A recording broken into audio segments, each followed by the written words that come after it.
Sir 2017 മണിപ്പൂരിൽ 60 seat 21 സീറ്റാണ് BJP കിട്ടിയത്. പറയാ കോൺഗ്രസിന് 28 സീറ്റുകൾ ലഭിച്ചു. BJPയേക്കാൾ 7 സീറ്റുകൾ കൂടുതൽ. പക്ഷേ സർക്കാർ രൂപീകരിച്ചത് BJP.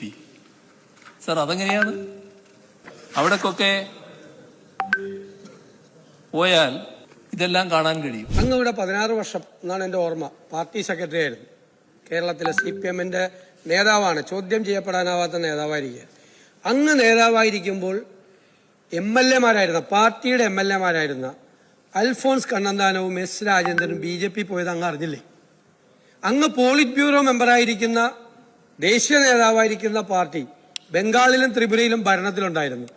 ആ ഭരണത്തിലുണ്ടായിരുന്ന ആ 2 സംസ്ഥാനത്തെ പാർട്ടി ഓഫീസ് ഉൾപ്പെടെ 90% ആളുകളും BJP ചേർന്നത് അങ്ങ് അറിഞ്ഞില്ലേ? അത് മാത്രം ഒഴിവാക്കരുത്. അത്